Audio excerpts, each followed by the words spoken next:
पावहि मोह विमूढ़ जे हरि विमुख न धर्म रति। हे उमा, राम के गुण गूढ़ हैं। पंडित और मुनियों को उनको सुनकर वैराग्य होता है, लेकिन जो मूढ़ हैं और जो भगवान से विमुख हैं, धर्म के प्रति जिनके मन में प्रेम नहीं है, उल्टे उनके मन में मोह उत्पन्न हो जाता है। कवन चरित्र करत प्रभु चिदानंद संदो, ये कौन सा चरित्र कर रहे हैं? ये क्या है? ये भगवान का काम है। तो यदि प्राकृत बुद्धि हो गई तो लीला सुनते सुनते अश्रद्धा उत्पन्न हो सकती है। इसलिए नारद भक्ति सूत्र में लिखा है, न तत्रापि महात्म विस्मृतेरपवादः तद्विहीनम तो जाराणाम एवं। भक्ति के समय, भगवान की लीला के श्रवण के समय उनके महात्म की विस्मृति रूप अपवाद नहीं होना चाहिए। यदि भगवान की भगवत्ता का विस्मरण हो जाए तो फिर उनकी भक्ति जो है प्राकृत लोगों के चरित्र के समान हो जाएगी, उनके चरित्रों में इसी प्रकार की बुद्धि हो जाएगी। इसलिए बीच बीच में भगवान की लीला सुनाते सुनाते श्री सुखदेव जी महाराज उनके वैभव का प्रदर्शन कर लेते। कहाँ तो यशोदा जी की छड़ी से डर रहे थे और कहाँ मुख में सारा विश्व दिखला दिया। तो समझ गए कि अरे ये बालक नहीं है, महात्मा आ गया सामने। व्यापक ब्रह्म निरंजन निर्गुण विगत विनोद सूर्य भक्त प्रेम वश कौशल्या की गोद। गोस्वामी तुलसीदास जी समय समय पर भगवान के महात्मा का स्मरण दिलाते रहते हैं। मेघनाद ने भगवान को बाणों से भूषित कर दिया और नागपाश से बांध लिया। उसके धनुष से इतने बाण, उस धनुष से बाण निकला, बाण से इतने नाग निकले कि भगवान का अंग अंग जकड़ गया। तो भगवान निश्चेष पड़ गए। तो कोई ये ना समझ ले कि भगवान में वो शक्ति नहीं है कि वो नागपाश को तोड़ सके। उसका स्मरण दिलाते हैं गोस्वामी जी कि व्याल पास बस वयु करारी यद्यपि अनंत एक अभिकारी। यद्यपि अनंत हैं, एक हैं, अभिकारी हैं, फिर भी लोक लीला को दिखाने के लिए नागपाश में बंध गए, बंधे नहीं है। सीता जी के बारे में हाँ सीते कहते हुए विलाप कर रहे हैं। तो वहाँ गोस्वामी जी स्मरण दिलाते हैं, कबहू जोग वियोग न जाके देखा प्रकट विरह दुख ताके। जिस परमात्मा में कभी किसी का योग है न वियोग है, सब जगह जो व्यापक हैं तो सबसे साथे सबसे संयोगी तो है। तो जब योग भी नहीं है तो वियोग कहाँ से आएगा?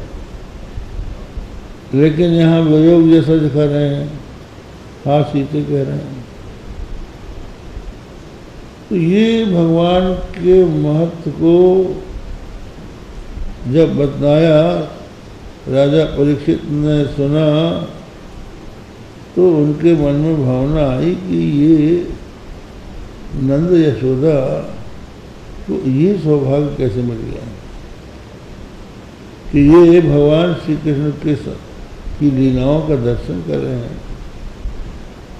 यशोदा का ऐसा कौन सा पुण्य था कि भगवान ने उसका स्तन पिया, दूध पिया? तो श्री सुखदेव जी ने बताया कि द्रोण नाम के वसु थे, तो उनके प्रति हमारे मन में प्रेम हो जाए, वात्सल्य से हम उनके साथ प्रेम करें, उनसे प्रेम करें। तो उन्होंने कहा ठीक है एवं अस्तु। तो वही जो वसुओं में प्रबल द्रोण था वो नंद बने, उनकी भार्या जो है यशोदा बने। तो इस तरह से एक पूर्व जन्म में इन्होंने बहुत बड़ी तपस्या की थी। इसी कारण तो जो सौभाग्य देवकी को नहीं मिला वो सौभाग्य यशोदा को मिल गया। देवकी भगवान श्री कृष्ण की बाल लीला को न देख पाई और यशोदा देख पाई। तो अब ये आगे की कथा सुनाते हैं। एकदा गृहदासीषु यशोदानंद गेहिनी कर्मांतर नियुक्तासु निर्ममंथ स्वयं दधी। एक बार कदाचित ये इंद्र पूजा का समय होगा, तो यशोदा जी की अनेकों दासियां थीं, दधि मंथन वे करती थी तो केवल निरीक्षण करती। राजा नंद की 9 लाख गौएं थी, तो उनका जो दोहन है, दधी बनाना है, मंथन करना है, नवनीत निकालना है, अकेली यशोदा थोड़ी कर सकती थी, अनेकों दासियां थी, वो सब काम करती थी।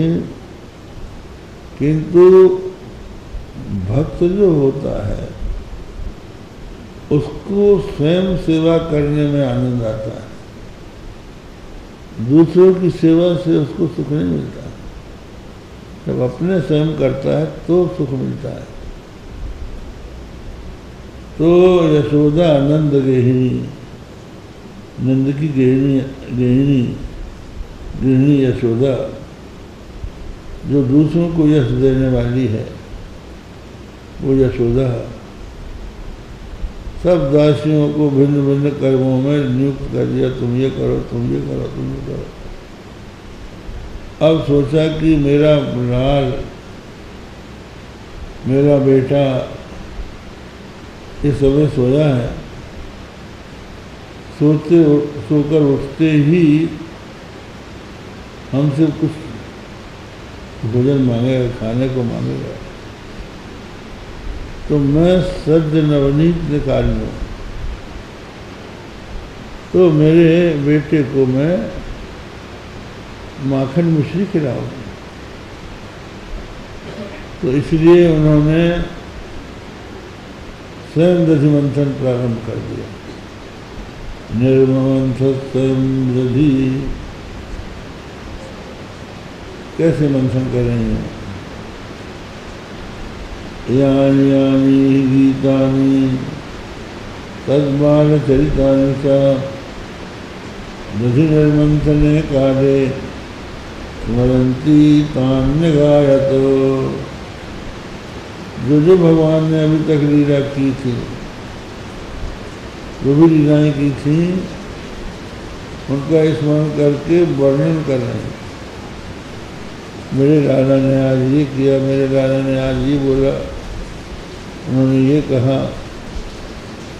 तो उनके जो बाल चरित्र है वो गीत के रूप में उनके मुंह से निकल रहे थे। तो वाणी से, मन से तो वो भगवान की लीलाओं का स्मरण कर रही थी, और वाणी से उन लीलाओं का गान कर रही थी। और शरीर से दधी मस रही थी। तो मन, वाणी और शरीर तीनों भगवान की सेवा में समर्पित थे। सोमं वास पशुकटितटे बिभ्रति सूतिनद्धम पुत्र स्नेह सुतुकसेवम जातकम पंचशुभ्रु प्रज्वाकर्ष शुभभृतरत कंकणो कुंडलेशा छिन्नम वक्त्रम कवर विकलन मारुतिर्मंथ। अब यशोदा के स्वरूप का वर्णन श्री सुखदेव जी करते हैं। यशोदा भगवान की भक्त है, तो सीधे सीधे भगवान का स्मरण करने से कठिनाई होती है भक्तों को। यदि भक्तों का स्मरण करें, भक्तों का ध्यान करें, तो उनके हृदय में विराजमान भगवान का अपने आप ध्यान हो जाता है। तो यशोदा का ध्यान बता रहे हैं। यशोदा दही बिलो रही है। सोमम वासा उसु कटी तटे, अपने कटी तट में रेशमी वस्त्र पहने हुए हैं। रेशमी वस्त्र पहनने का अभिप्राय यह है कि शुद्ध होकर भगवान की सेवा करना चाहिए, क्योंकि भगवान का जो श्रीअंग है वो विशुद्ध सत्यमय है। तो जिस प्रकार का श्री विग्रह होता है उसी प्रकार का भोजन उसको पचेगा। इसीलिए भक्त लोग तमोगुणी भोजन भगवान को नहीं देते, बासी नहीं देते, जूठा नहीं देते, जो अपवित्र है वो नहीं देते। और भोजन भी भगवान को जो भोग लगाते हैं तो नहा धो के पवित्र होकर लगाते हैं, क्योंकि जरा भी अशुद्धि हो गई तो भगवान के पेट में जा ही नहीं सकेगा। तो इसलिए अत्यंत शुद्ध होकर देवो भूत्वा देवम यजेत, ये नियम है, देव होकर देव की पूजा करें। आप यदि देव का पूजन करना चाहते हैं तो स्वयं देव बनिए। इसलिए हमारे यहाँ जब किसी देवता की आराधना होती है, पूजा होती है, तो पहले आचम में, प्राणायाम में पहले स्नान करते हैं, फिर आसन, फिर प्राणायाम, फिर न्यास, ध्यान, ये सब करते हैं। तो अपने शरीर को अत्यंत मंत्रमय बनाकर फिर उनकी सेवा करते हैं। और वस्त्र भी शुद्ध पहनते हैं। ऐसा वस्त्र पहन के भगवान की पूजा नहीं हो सकती। जो पहन के आपने छोड़ दिया था उसी को फिर पहन लो। कटिमुक्तम तो कारपासम, कपास का जो कपड़ा है एक बार कमर से छूट जाए तो बासी हो जाता है, फिर उसको बिना धोए नहीं पहना जाता। लेकिन रेशमी वस्त्र में ये बात नहीं है, वो शुद्ध रहता है। क्षोमम वासा पशु कटितटे, स्थूल शरीर है माता यशोदा का, तो उन्होंने ऐसी साड़ी पहनी है जो रेशमी है। और कर्म करना है तो अपनी कमर को उन्होंने कस लिया है। बिभ्रति सूत्र नद्धम,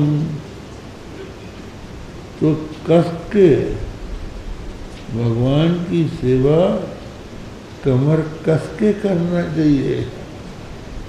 ऐसा नहीं कि ढीले ढाले करें, दृढ़ होकर करें। तो विभूति सूत्र न था, एक सूत्र से उस साड़ी को बांध दिया, कमर बांध दी है। और पुत्र स्नेह स्मृत जीवम, भगवान श्री कृष्ण की लीलाओं का स्मरण करने से उनके स्तनों से दूर निकल रहा है और खींचने से, रस्सी खींचने से शरीर कप रहा है, कंपन हो रहा है, माथा भी इधर उधर हो रहा है, तो कुंडल हिल रहे हैं, रत्न जड़ित कुंडल हिल रहे हैं, और हाथ के कंकण जो है, जो हाथ में पहुंची में पहने हुए हैं, वो भी हिल रहे हैं। और श्रम करने से कुछ माथे पर छोटी छोटी पसीने की बूंदें आ गई हैं, और श्वास लेने से ओंठ कुछ सूख रहे हैं, चिन्नम वक्त्रम कमर अविगलन, जो जूड़ा है वो खुल गया है, और जूड़े में जो मारुति के पुष्प गुथे थे वो गिरने लगे हैं, नीचे जा रहे हैं। मानो ये कह रहे हैं कि मैया तेरे जैसे भक्त के माथे के योग्य हम नहीं हैं, हम तो तेरे चरण के योग्य हैं। इसलिए माथा छोड़ के वो पुष्प माथे से नीचे माता यशोदा के चरणों में आकर गिर रहे हैं, प्रणाम कर रहे हैं। कबर अभिलन मानसी निर्ममंथ, तन्मय होकर माता यशोदा दधिमंथन कर रहे हैं। इधर भगवान परने में सोए हुए, उठ न जाए मेरा लाल, उसके पहले मैं माखन निकाल लूं। परंतु जहाँ भक्त उनको हृदय से स्मरण करता है तो वो सोए नहीं रह सकते, उनकी निद्रा खुल जाती है। तो भगवान श्री कृष्ण की निद्रा खुल गई। जब निद्रा खुली तो आंख खोल के इधर उधर देखा, मैया कहाँ है। थोड़ा आलस्य भी है तो आंख भी मर रहे हैं, मैया को देख रहे हैं तो मैया आसपास दिख नहीं रही है, और घर घर की आवाज आ रही है। अनुमान कर लिया ये जहाँ दधिमंथन होता है उस कक्ष में है। तो अभी तो इतने छोटे हैं कि पलंग से नीचे उतरने में थोड़ी तकलीफ होती है, पलंग थोड़ा नीचे है, खिसकते खिसकते पलंग के नीचे आ जाते हैं, और आंख मोड़ते हुए कहते हुए माता यशोदा के समीप पहुंच जाते हैं, और उन्हें पता नहीं है कि कन्हैया कब आ गया। वे अपने दधिमंथन में लगी हुई हैं,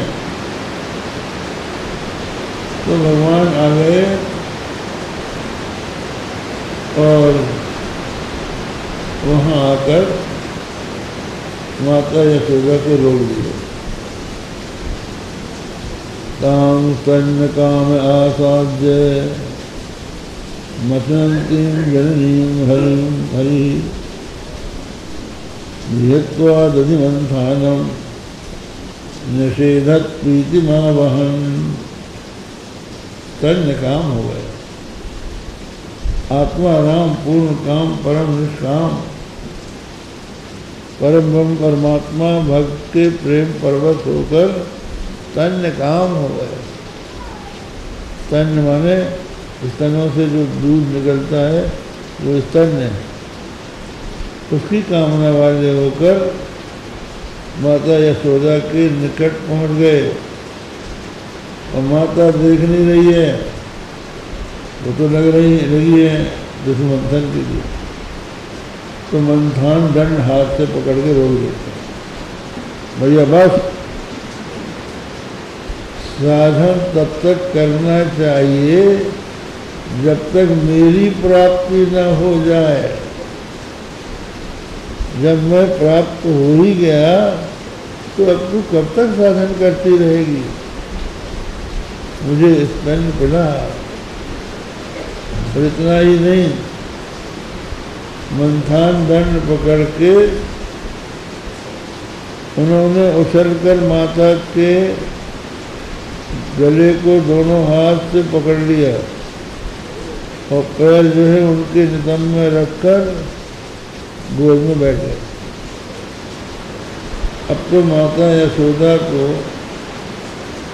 दधि मंथन छोड़कर स्तन